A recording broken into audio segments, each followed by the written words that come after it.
Hello, আসসালামু আলাইকুম। Community student consultancy এবং সিএসসি দুবাই পেজ থেকে আমি তৃষ্ণা। সবাইকে জানাই আমার আন্তরিক শুভেচ্ছা এবং ভালোবাসা। যে যেখানে আছেন সবাই নিশ্চয়ই ভালো আছেন, আমিও ভালো আছি।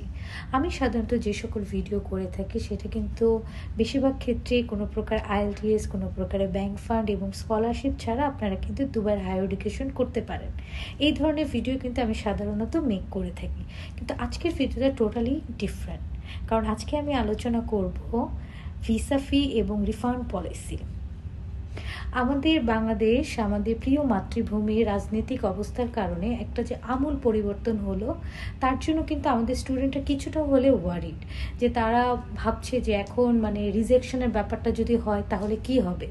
কিন্তু আমি সবসময় যে বিষয়টা বলে আসতেছি, স্টুডেন্ট ভিসার ওপর কিন্তু কোনো ধরনের কোনো কিছুই হয়নি এবং কোনো ধরনের সমস্যাও তৈরি হয়নি। তারপরও আমাদের স্টুডেন্টরা কিন্তু অনেক বেশি ওয়ারিড।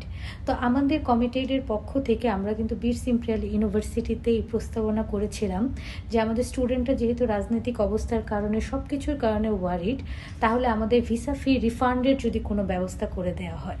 তো বীর সিম্পরিয়াল ইউনিভার্সিটি এবং নেক্সট একাডেমি ম্যানেজমেন্ট কিন্তু আমাদের সেই কথাটি রেখেছে।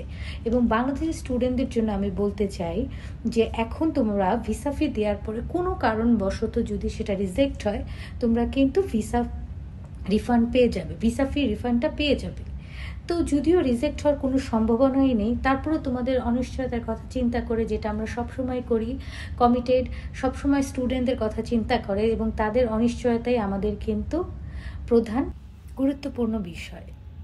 তা আমি এটা বলতে চাই দিন শেষে যে আমরা সবসময় তোমাদের পাশে ছিলাম এবং থাকবো, এবং কোনো প্রকারের ভয় ভীতি ছাড়া তোমরা দুবাইতে আসতে পারো। সবাই ভালো থাকবেন, সুন্দর থাকবেন এবং অন্যকে ভালো রাখার চেষ্টা করবেন। যদিও আমাদের বাংলাদেশ এখন আসলে ভালো নেই, বন্যার কারণে বিভিন্ন কারণে সবাই অনেক বেশি খারাপ আছে।